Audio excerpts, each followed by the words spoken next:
Hello, hello, bonjour à toutes, bonjour à tous et bienvenue dans ce podcast Cœur à cœur avec Dieu. Chaque jour, laisse Dieu te parler au travers de sa parole. Dans ce podcast, nous partagerons des exhortations brèves, puissantes et guidées par l'amour pour t'aider à méditer les Écritures profondément, verset après verset, pour t'aider à guérir, à être éclairé, affermi, mais surtout, faire la rencontre de Dieu telle que tu ne l'as jamais connu, afin de vivre une relation intime et vivante avec lui. Alors installe-toi bien, dispose ton cœur, dispose ton environnement, dispose tes pensées. Nous entrons dans sa présence. Bonjour bien-aimés, j'ai foi que ce message vous trouve en pleine forme et en bonne santé par la grâce de Dieu. Nous sommes dans la joie, nous restons avec un cœur reconnaissant de ce que le Seigneur continue à faire dans nos vies, qu'on le voit ou qu'on ne le voit pas. Il est fidèle, il déclare dans sa parole, dans les évangiles, c'est Jésus qui le dit. Il dit, mon Père est à l'œuvre depuis toujours, continuellement, et moi aussi je suis à l'œuvre. Alors Père, nous te rendons grâce parce que tu es à l'œuvre depuis toujours et nous croyons que tu seras encore à l'œuvre ce soir au travers de cette parole, de ce message. Ouvre nos cœurs, ouvre notre intelligence. Nous croyons que tu vas nous parler, alors dispose nos cœurs. Viens prendre le contrôle de nos pensées, de nos paroles et aide-nous à comprendre, à retenir et à pratiquer ta parole au nom de Jésus-Christ. Amen.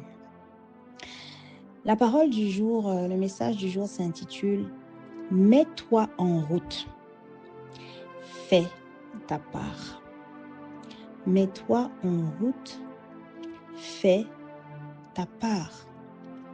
Nous allons lire la parole en version Nouvelle Français courant dans Exode 14 du verset 15 au verset 18, puis du verset 21 au verset 31. Le Seigneur dit à Moïse: « Pourquoi m'appelles-tu à l'aide? Dis aux Israélites de se mettre en route. Prends ton bâton en main et élève-le au-dessus de la mer. Ouvre ainsi un passage dans la mer afin que les Israélites la traversent à pied sec. Quant à moi, je pousse les Égyptiens à s'entêter et à y pénétrer derrière vous. Je manifesterai alors ma gloire en écrasant le Pharaon avec toutes ses troupes, ses chars et ses cavaliers. Les Égyptiens sauront que je suis le Seigneur lorsque j'aurai manifesté ma gloire de cette manière. » Verset 21 à 31. Moïse étendit le bras au-dessus de la mer. Le Seigneur fit alors souffler un vent fort d'est durant toute la nuit pour refouler la mer et la mettre à sec. Les eaux se séparèrent et les Israélites traversèrent la mer à pied sec. De chaque côté d'eux, l'eau formait comme une muraille. Les Égyptiens les poursuivirent. Tous les chevaux du Pharaon, avec chars et cavaliers, pénétrèrent derrière eux dans la mer. Vers la fin de la nuit, le Seigneur, du milieu de la colonne de feu et de nuée, regarda l'armée égyptienne et la désorganisa. Il bloqua les roues des chars qui n'avancèrent plus que difficilement. Alors les Égyptiens s'écrièrent: « Fuyons loin des Israélites, car le Seigneur combat avec eux contre nous. » Le Seigneur dit à Moïse: « Étends ton bras au-dessus de la mer pour faire revenir l'eau sur les chars et les cavaliers égyptiens. » Moïse étendit son bras au-dessus de la mer et à l'aube, la mer reprit sa place habituelle. Les Égyptiens qui s'enfuyaient se trouvèrent soudain face à l'eau. Et le Seigneur les y précipita. L'eau recouvrit tous les chars et les cavaliers des troupes du Pharaon qui avaient poursuivi les Israélites dans la mer. Personne n'échappa. Quant aux Israélites, ils avaient traversé la mer à pied sec, l'eau formant comme une muraille de chaque côté d'eux. Ainsi, ce jour-là, le Seigneur délivra les Israélites du pouvoir des Égyptiens, et les Israélites purent voir les cadavres des Égyptiens sur le rivage de la mer. Les Israélites virent avec quelle puissance le Seigneur était intervenu contre l'Égypte. C'est pourquoi ils reconnurent son autorité. Ils mirent leur confiance en lui et en son serviteur Moïse. Amen. Un peu de lecture aujourd'hui, mais ça en vaut la peine. Je vous invite, bien-aimés, à plonger les regards dans ces versets, dans ces passages, pour bien comprendre la pensée, le message de ce jour. Mets-toi en route, fais ta part. Lorsque je méditais, bien-aimés, nous savons déjà le contexte dans Exode. Le peuple est sorti d'Égypte, ils ont été chassés en dehors de l'Égypte. Et là, ils se retrouvent devant la mer des roseaux. Et le Seigneur a fait que les Égyptiens s'entêtent et poursuivent les Israélites. Eh bien, lorsque les Israélites commencent à avoir peur et crient au Seigneur avec ingratitude et ironie et vraiment, ils sont très ingrats en fait, ils font preuve de beaucoup d'ingratitude.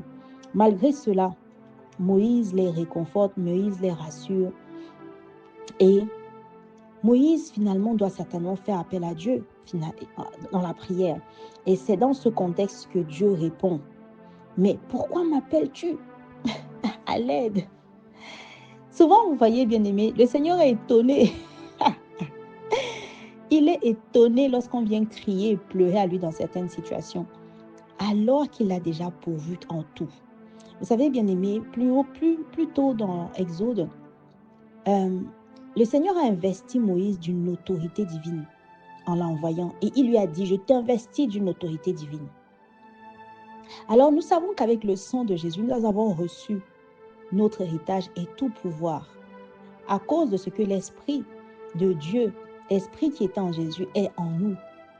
Nous avons reçu l'autorité. Nous sommes un sacerdoce royal. Nous sommes une nation sainte, une race élue. Nous avons été faits de peu inférieurs à Dieu et nous avons récupéré cet héritage, cette grâce, cette autorité en acceptant Jésus. Alors, est-ce que nous vivons encore aujourd'hui comme des personnes qui crient à l'aide ou comme des personnes qui agissent avec autorité? Dieu est étonné, il dit, mais pourquoi m'appelles-tu à l'aide? Dis aux Israélites de se mettre en route. Prends ton bâton et élève-le. Comme si c'était une évidence que Moïse devait savoir ce qu'il devait faire. Bien-aimé, parfois, nous devons apprendre à agir avec la foi sur la base de notre autorité. Parfois, notre échange avec le Seigneur ne doit pas prendre la forme d'une demande d'aide, mais doit simplement prendre la forme d'une communication avec la conscience de notre autorité, pas d'une demande de l'aide. Parce que Jésus a déjà tout accompli à la croix.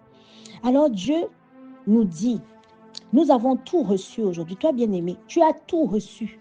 En acceptant Jésus comme Seigneur et Sauveur, tu as reçu l'autorité divine, tu as reçu l'équipement. Dieu nous dit aujourd'hui, mets-toi en route. Mets-toi en route. Là où tu avais des doutes sur le chemin à emprunter, là où tu avais peur, là où tu étais désorienté, là où tu étais épuisé, fatigué, découragé, là où tu pensais que tu ne connaissais pas la voie, où tu n'avais pas le chemin, mais dont la source, l'origine est la peur, le doute. Dieu te dit, mets-toi en route. Il n'y a pas de peur à avoir. Ordonne et la chose arrivera. Oui, la Bible déclare les miracles et les prodiges nous accompagneront. Jésus a fait de grandes œuvres et il a déclaré, nous ferons de plus grandes. Bien-aimé, je ne sais pas dans quelle situation tu te trouves, mais je déclare dans le nom de Jésus que tu te lèves, que tu te mettes en route, que la peur te quitte et que l'audace soit ton partage dans le nom de Jésus. Au verset 16, il lui dit, prends ton bâton et élève-le au-dessus de la mer. Vous voyez, bien-aimé, même lorsque Dieu nous envoie, nous confirme un chemin, il peut envoyer une instruction, mais la manifestation de son instruction, la manifestation de la puissance de Dieu va toujours nous demander de faire notre part. On a toujours un minimum à faire. Le minimum, ça peut être la simple foi sans avoir à faire d'actes conscients. Mais on a toujours un rôle à jouer, que ce soit dans nos pensées, dans nos cœurs, en action, en acte, en pensée. On a toujours une part à jouer. On a un minimum à faire. On ne peut pas rester sur place dans la peur. Face à une détresse, face à une situation, on doit faire quelque chose. Bien-aimé, Dieu lui a dit, prends ton bâton. Dieu n'a pas dit, tourne-toi vers la mer et traverse. Je l'ouvrirai pour toi. Non, non, non, nous sommes en partenariat. Bien aimé, prenons conscience que nous sommes en partenariat avec le Seigneur. Dans toute chose que nous allons devoir faire avec le Seigneur, Dieu a sa part à faire et on a notre part à faire. Ici, la part de Moïse, c'était prendre le bâton et lever ce bâton au-dessus de la mer, aussi simple soit-il. Demandons la grâce au Seigneur vraiment d'avoir la capacité d'échanger avec lui, d'avancer avec lui, de travailler avec lui, main dans la main, avec confiance et total abandon. Vous voyez, il est écrit ensuite au verset 17, « Je manifesterai alors ». Il dit, « Je manifesterai alors ma gloire en écrasant le Pharaon ». Vous voyez, il a un plan. Il confirme encore que tout ce qu'il fait a un but. Il les a amenés là. Il a fait que les Égyptiens s'entêtent pour les poursuivre dans la mer, juste parce qu'il voulait manifester sa gloire. Bien aimé, ça peut paraître, comment dire, déroutant pour notre intelligence humaine, de se dire, mais pourquoi il y a besoin de faire comme ça? Bien aimé, Dieu est souverain et il est un roi. Il n'a pas de compte à rendre, il fait ce qu'il veut. Mais c'est surtout, nous sommes là pour accepter d'apprendre à le connaître, comment il fonctionne, pas pour questionner ou remettre en question sa manière d'être ou sa manière de faire. Alors je nous exhorte à ouvrir nos cœurs pour accepter comment Dieu fonctionne et non pour juger et contredire, remettre en question comment il fonctionne. Vous voyez, il est écrit ensuite au verset 18, « Les Égyptiens sauront que je suis le Seigneur lorsque j'aurai manifesté ma gloire de cette manière. » Vous voyez, Dieu a une manière de faire. Il a une manière de faire. C'est de cette manière. Il a décidé ici de manifester sa gloire en faisant que les Égyptiens s'entêtent, en les poussant à suivre les Israélites. Dieu a une manière de faire. Demandons la grâce d'accepter, de connaître sa manière de faire et d'œuvrer avec lui, main dans la main, pour que sa manière de faire voit le jour se manifeste en fait, parce que ce sera toujours pour notre bien. Ensuite, vous voyez, quand on va plus loin au verset 26, le Seigneur dit à Moïse, étends ton bras au-dessus de la mer pour faire revenir l'eau. Vous voyez, bien aimé, bien qu'ils se soient mis en route, ils ont fait leur part. Ils se sont mis en route. Déjà, on n'a pas besoin d'attendre que Dieu nous donne le go. On doit se mettre en route. Ensuite, on a une part à faire. Si Dieu donne des instructions, on doit obéir. Mais, vous voyez, Dieu lui demande encore, pour refermer la mer, Dieu lui demande encore quoi? D'étendre encore son bras. La mer ne s'est pas refermée toute seule. Confirmation qu'on a encore une part à faire tout au long du chemin jusqu'à la fin. À chaque étape, à chaque instant, on aura toujours une part à faire. On aura toujours une part à faire, bien aimé. Ne soyons plus de ceux qui pensent que nous allons dormir et puis toute chose va arriver comme si de rien n'était. Même le simple fait dans nos pensées d'avoir la foi. La Bible déclare que le juste vivra par la foi. Si dans nos cœurs, on laisse aller nos pensées à toute chose, à toute distraction, à aller dans tous les sens, que on ne nourrit même pas notre foi. On ne manifeste même pas la foi à l'intérieur de nous. Bien-aimés, nous n'aurons pas fait notre part. Le juste vivra par la foi.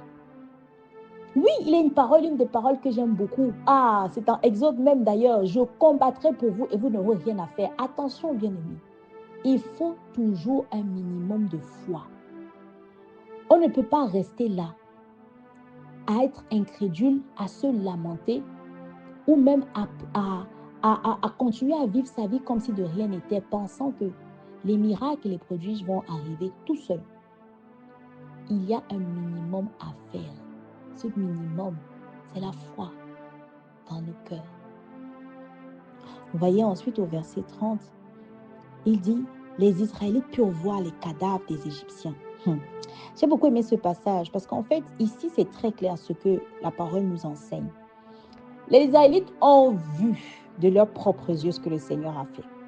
Ce n'est pas pour rien qu'il y a cette précision. Dieu est en train d'insister sur le fait que les Israélites, ils ont vu sa puissance, ils ont vu les cadavres, ils ont eu des preuves, n'est-ce pas? Est-ce que nous, dans notre vie, nous avons des preuves? Est-ce que nous pouvons lister ces preuves de la gloire manifeste de Dieu dans nos vies? Ou est-ce que nous avons oublié? Ou est-ce que nous avons mis ça à part, en fait. Peut-être ça ne nous a pas touchés. Mais bien aimé, tout ce que Dieu fait dans nos vies n'est pas caché. Dieu n'agit pas dans l'ombre. La Bible déclare que tout ce qui est condamné sera révélé. Ça veut dire que Dieu agit dans la lumière. Et tout ce qu'il fait, il n'a pas pour but de nous cacher. Ça veut dire, bien aimé, si aujourd'hui tu es dans la détresse, dans l'obscurité,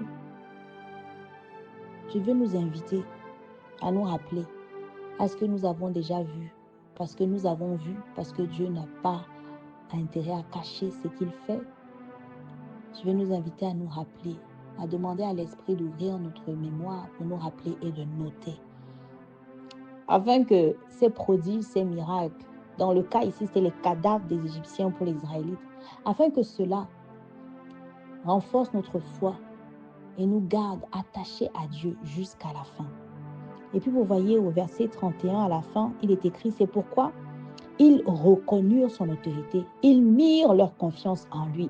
Et bien aimé, malgré tout ce qu'ils avaient déjà vécu avant, malgré les plaies, malgré la grâce, ils sont sortis avec les bijoux en or, en argent des Égyptiens. Ils sont sortis bien armés. Ils ont été guidés dans le désert avec une colonne de nuée, une colonne de feu, des choses aussi extraordinaires. Ça n'avait pas suffi pour qu'ils fassent confiance à Dieu. Non, non, non. Il a fallu qu'ils voient la mer s'ouvrir en deux. À cet instant, c'est ce que la parole nous dit. Que pour les Israélites, parce que c'est écrit, c'est pourquoi ils reconnurent son autorité. Donc avant ça, malgré tout ce que le Seigneur avait fait là, ils n'avaient pas encore reconnu l'autorité. Ils n'avaient toujours pas reconnu son autorité. Bien aimé, c'est grave. Est-ce que nous sommes comme les Israélites à avoir besoin de 1 milliard de preuves et de prodiges pour reconnaître l'autorité de Dieu? Est-ce que nous avons besoin encore de preuves dans nos vies aujourd'hui pour mettre notre confiance en Dieu? Ah, bien-aimé, ce n'est pas normal. Je déclare que ce n'est pas notre partage au nom de Jésus. Nous ne pouvons pas avoir encore besoin de vivre des prodiges avec Dieu pour lui faire confiance aujourd'hui. Parce que nous connaissons déjà les prodiges et les miracles qu'il a réalisés dans Exode. Il a ouvert la mer en deux. Il a ressuscité Lazare. Nous connaissons tout ce que le Seigneur a fait. Nous connaissons ce que Jésus a fait. Bien-aimé, Dieu est le même hier, aujourd'hui et éternellement. C'est le même Dieu qui a fait cela. C'est le même aujourd'hui. Ça veut dire qu'aujourd'hui, en tant qu'enfant de Dieu, nous n'avons plus besoin de preuves en réalité. Dieu ne fait acception de personne. Il ne fait pas de favoritisme. Ça veut dire que nous pouvons lui faire confiance. Il est le même. Il a le même cœur. Il ne change pas. Nous pouvons dès aujourd'hui reconnaître son autorité, lui donner la place qui lui est due, l'élever dans nos vies comme il le mérite parce qu'il est digne. Il mérite notre confiance. Il n'y a pas besoin qu'il nous prouve encore quoi que ce soit dans nos vies aujourd'hui avec sa parole. Il n'y a pas besoin qu'il prouve, il n'y a pas besoin de miracles et de prodiges, il n'a pas besoin de cela pour que nous puissions lui faire confiance aveuglément. Ah Père, aide-nous à te faire confiance sans avoir besoin de preuves, sans avoir besoin de prodiges, sans avoir besoin que tu confirmes, qu'on te mette à l'épreuve ou que tu montres ta gloire. Non, Seigneur, empêche-nous de penser ainsi. Tu es digne, tu l'as déjà montré, tu es le même, tu ne changes pas, tu es fidèle, tu nous as déjà sortis de la fosse, tu nous as donné à Jésus, tu nous as attirés à Jésus, tu nous as donné le salut, tu nous as lavé de nos péchés, tu nous as reconnectés à toi, tu nous as donné la vie éternelle. Ah Père, juste pour ça, nous pouvons te faire confiance parce que ce n'est pas de nous-mêmes que nous avons accepté Jésus, ce n'est pas de nous-mêmes que nous avons accepté de te suivre, ce n'est pas de nous-mêmes que nous sommes en train d'écouter ce message, c'est toi qui fais cela. Ce souffle de vie, ce n'est pas nous qui le fabriquons, c'est toi. Ah bah Père, donne-nous la grâce de nous souffrir. Oh, petites choses que tu fais dans nos vies pour te faire davantage confiance. Oh Seigneur, donne-nous la grâce d'accepter, d'embrasser avec joie les petites choses que tu fais dans nos vies, mais qui sont oh combien grandes pour notre foi et suffisantes pour notre foi. Ah Seigneur, que nos cœurs te glorifient, que nos actes et nos pensées ne t'attristent plus. Ah Satakabrachata, aide-nous, Abba Père. Nous ne voulons pas vivre le c'est pourquoi, nous voulons juste mettre notre confiance en toi. Nous voulons nous mettre en route. Nous ne voulons plus attendre que tu nous donnes le go. Nous voulons utiliser l'autorité que tu nous as donnée à cause du sang de Jésus versé à la croix. Seigneur, donne-nous la grâce d'être actifs, zélés, bouillants, de courir vers la mission, de courir vers le but que tu nous donnes. Seigneur, pour ta gloire, donne-nous la grâce de nous mettre en route et de faire notre part. Donne-nous la grâce de lever notre bâton conformément à la mission. Que le bâton que Moïse a levé, que de la même manière que tu nous demandes de faire quelque chose, donne-nous la grâce de faire notre part. Éloigne de nous toute forme de fatigue, de paresse, de lourdeur, de distraction, d'assoupissement, de mensonge, d'incrédulité, de procrastination. Dans le nom puissant de Jésus-Christ, nous voulons être prompts à obéir. Nous voulons faire notre part. Nous ne voulons pas faire preuve de paresse. Nous chassons, nous maudissons, nous lions la paresse dans le nom puissant de Jésus-Christ. Père, nous voulons faire notre part. Nous nous mettons en route dès aujourd'hui. Toute forme de faux raisonnement, de limitation, Seigneur, nous les renversons dans le nom de Jésus. Tu nous as déjà investi d'une autorité. Tu as déjà tout accompli à la croix. Tu as dit tout est accompli. Tu as dit je vous laisse ma paix. Oh Satakabraka. Tu as dit oh Satan, nous ferons des œuvres plus grandes que toi. Nous accomplirons des miracles et des prodiges. Voici les signes. Oui. Seigneur, donne-nous la grâce. Donne-nous la grâce de ne pas attendre des confirmations et de marcher avec ta parole et le sang de Jésus. Dans le nom de Jésus-Christ, pour ta gloire, Père, nous avons prié avec action de grâce. Amen, amen, amen.